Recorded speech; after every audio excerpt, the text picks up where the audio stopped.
All right, everybody. So I hope you had a great session with your Meche. It seems like everyone had a good time there. So our final speaker is someone who needs no introduction. Truthfully, I can say that her life's work and her legacy has laid the foundation for everything that myself and your Meche are about to accomplish together. I would argue that there is no greater figure in the fight to help diverse talent gain access to opportunity than this woman. Among many other accomplishments, she has helped raise more than $300 million to support HBCUs and helped more than 300,000 diverse students graduate from college.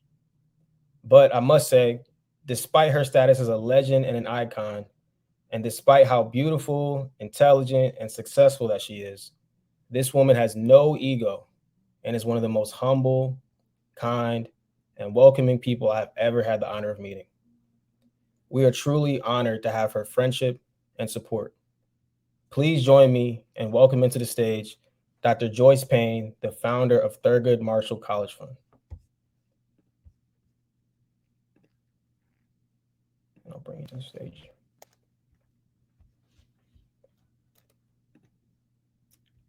Hello, Dr. Payne. Well, thank you so much for that generous introduction, and I hope I can live up to the compliments. You always have. Despite my struggle with a respiratory virus that I contracted at the Gala and Leadership Institute last week when I was around 500 students and 1,500 people at our gala. But I'm going to struggle through this, and hopefully I won't hold you too long. I hope that my voice doesn't bore you too much. I was determined to join you today, given my deep respect for the sponsors of this Career Summit, Black Sisters, BLYNK, and PIN-UN, a group of ambitious, inspiring young leaders and entrepreneurs. I'm going to push through this brief presentation with an emphasis on leadership. But before I do, let me remind those of you in the US, and matter of fact, it's not just the US, we need to heed the call for civic engagement across the world. Remind you to register to vote and vote. The Thurgood Marshall College Fund has a partnership with the National Historically Black Colleges and Universities Alumni Association, and they are working tirelessly to achieve 100% voter registration, 100% vote, and 100% voter-friendly HBCU campuses. Don't give away your future. Register and vote. Let me congratulate all of you for joining this career summit. You represent an unrivaled talent pool of Americans, emerging, not only Americans, but across the world, a talent pool of emerging professionals and young leaders who are honing their intellectual and social property to create a competitive advantage in the global marketplace, in the global business community and the industry. 100% of you have either possess rather, or are pursuing a bachelor's degree or higher, and over 80% of you are women. Obviously, we have to do more to bring our brothers into this process. Unlike the teacher who told graduating seniors in an affluent Boston suburbs that they were not special, even though they had been pampered, doted on, helmeted, bubble wrapped, and cash ready for the world, they were still not special. Well, I want you to know you are special.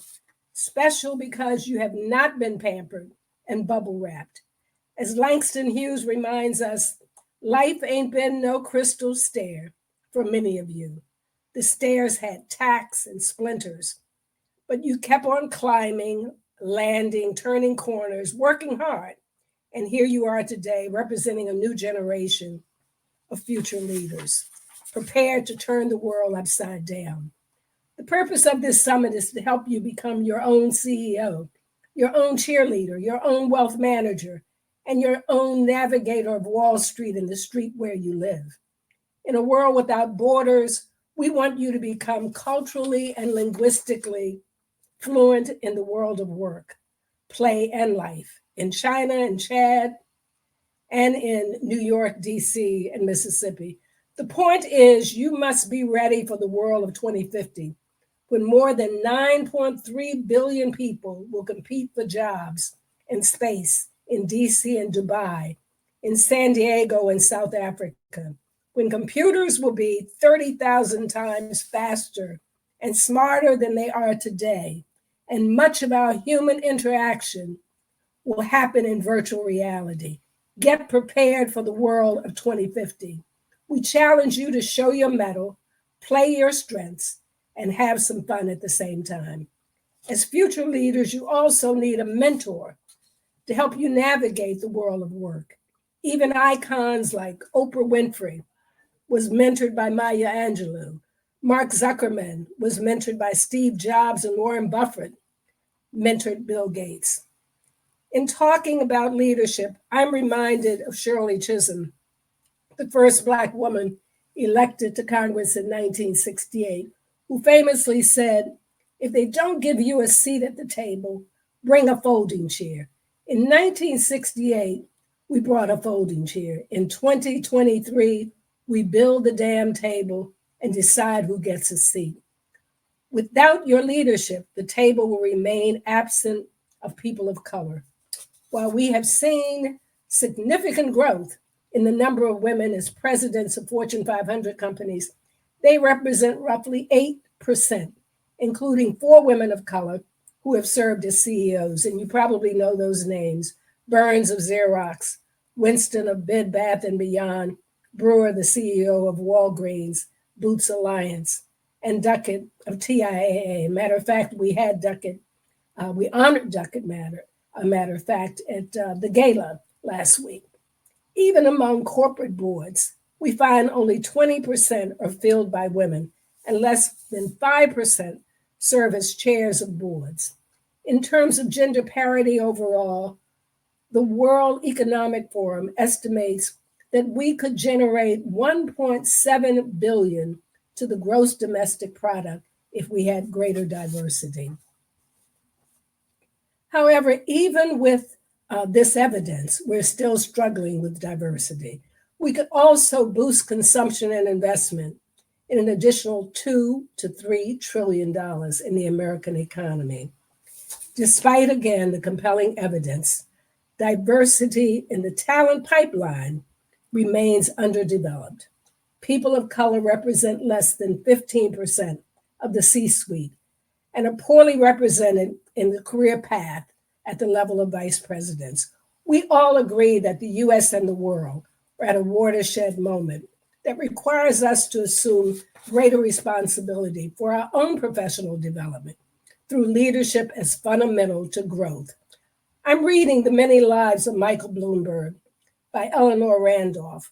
Although I don't agree with his social perspective of life in America, he transformed New York as mayor. All policy and program decisions were based on data, and there was always a plan B. And I think many of the other speakers today talked about always having a plan B. Never take a negative as final. That's always an opportunity to transition and pivot to another organization, a company, or to simply take some evaluation of your own resume, your own approach to a job search. He once said, "Growth makes you a moving target, and no growth makes you a sitting duck." You don't want to be that sitting duck. His life shows that the secret to leadership is there aren't any secrets. The best leaders have simply earned degrees to strengthen their trade craft. They work hard, they gain experience, they are self-aware and resourceful. Strong leaders are multidimensional, curious, data-driven, and people-centric. They know when to pivot and transition, which gives them a distinct rhythm and balance. Leaders like Steve Jobs, whose greatest legacy is a set of principles that drove his success.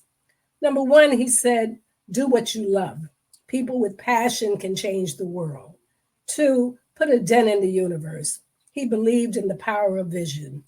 3, make connections. Jobs once said, creativity is connecting things. He took calligraphy classes. that didn't have any practical use in his life until he built the Macintosh. Don't live in a bubble. Connect ideas across disciplines and professional fields. 4, say no to 1,000 things. Jobs was proud of what Apple chose not to do. Proud of what Apple chose not to do. When he returned to Apple in 1997, he reduced company products from 350 to 10 in less than 2 years. What will you say no to when offered a job or business opportunity that looks far too good to be true? And 5, focus on innovation and broaden your experience. What will you do to enrich your life and those in the workplace? 6, master the message. Mastering the message is so important. You can have the greatest idea in the world, but if you don't communicate it properly, concisely, with enthusiasm, and with a definitive approach to the outcome, it doesn't matter. The last principle was sell dreams. Share your imagination and creativity with those around you. When interviewing for a job, understand that they don't care about you, they care about your potential, the extent to what you can contribute to the bottom line, growth and profit. Great leaders have a clearly defined purpose, knowing that purpose fuels passion and work ethic. They have shared values and align their vision with the hallmarks of their company. They are also people-centric. Earlier in one of the presentations, the speaker talked about being kind, being compassionate. The old saying is people will make or break you. As a leader, you must treat them well, you must be humble, you must build trust, you must build respect. And you also must understand and appreciate what they bring to the table. Leaders strive for ubiquitous leadership. They focus on scaling leadership and are good listeners, engaging, observant, and value humility over hubris. When I spoke with some of the students at the Leadership Institute, I encouraged them to brag about other students who were doing well.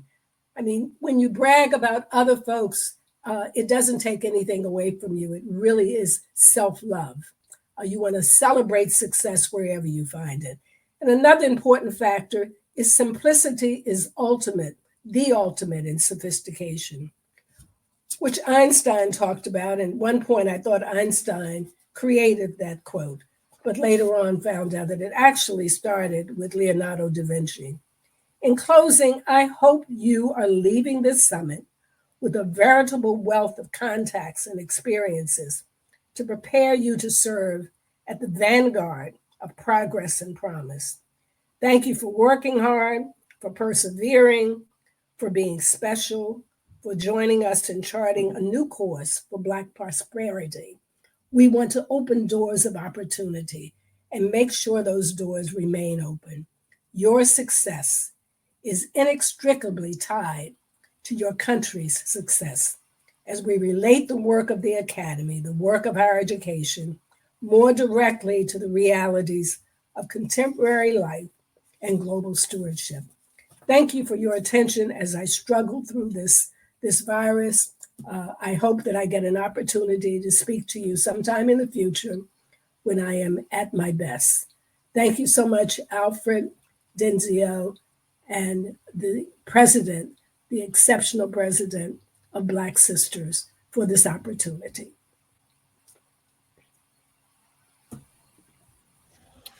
Wow, Dr. Payne, really appreciate that. You know, what you just said to us embodied the exact mission behind Igniting Black Brilliance. Everything you said just inspired us to want to do what we got to go out there and do. And all of us have our role. We got to build that table together, and I hope everyone gets off the sidelines and joins us. You don't want to be one of the people looking and saying, I could have been a part of that. Now is the time. Absolutely.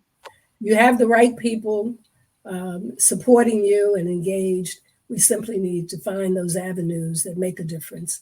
So keep working on it. As I said earlier, it took us 36 years to build the Thurgood Marshall College Fund and 23 years with the Leadership Institute. So it doesn't happen overnight. I was very impatient when I was your age, and I wanted to happen overnight. I wanted to make the world a better place, and was reminded of the Chinese Revolution, or the revolution in China, and the revolution in America. So it takes a while, it takes hard work and perseverance. But with your skills and your leadership and your tenacity, I'm confident that in the next 10, 20 years, you will be a, a figure in the world, not only of higher education, but in the world of work and government and business and industry. So I wish you well. You have the right model, and you simply need to continue to find the opportunities to engage more people and bring them to the table. And this is the first step to that. So, man, thank you, Dr. Payne. We really appreciate you taking the time, and even through feeling sick, everything you said just hit home. So we really love you for this. Thank you. Thank you. Thank you. Thank you. All right.